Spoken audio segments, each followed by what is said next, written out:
Aha, orúkọ mi ni Fẹ́mi Adébáyọ̀ tí gbogbo yín mọ̀ sí jẹ́ lílì oníṣó ẹ máa wo Bisi ológe show ẹ má kú ọmọ ẹ̀. Tógè tí Songo ní gbogbo ọ̀nà bẹ̀ ṣe ríre o. Gbogbo ọ̀nà Tógè Songo mọ́tò kan kò lè wá láti àtàlákùkọ rárá, gbogbo ẹ̀ ló ti bàjẹ́ yìí. Gbogbo ẹ̀ ló ti bàjẹ́ yìí. Gbogbo ẹ̀ ló ti bàjẹ́ yìí. Gbogbo ẹ̀ ló ti bàjẹ́ yìí.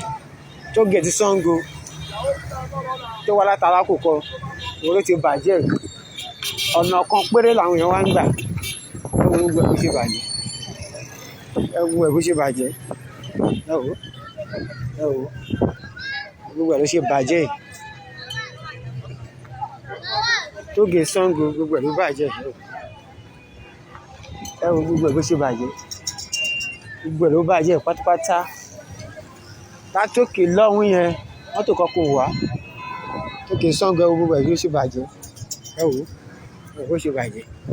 Bó ṣe lọ nìyẹn.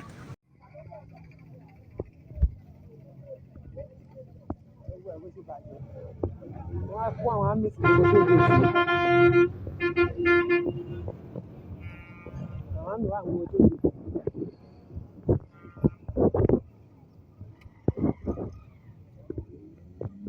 Ẹ̀rù bó ṣe bàjẹ́ pátá.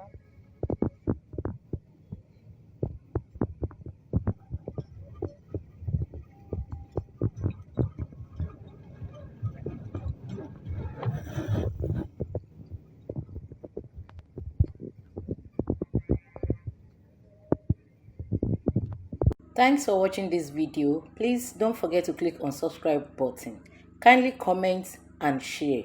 We drop new videos daily. Thank you. God bless you.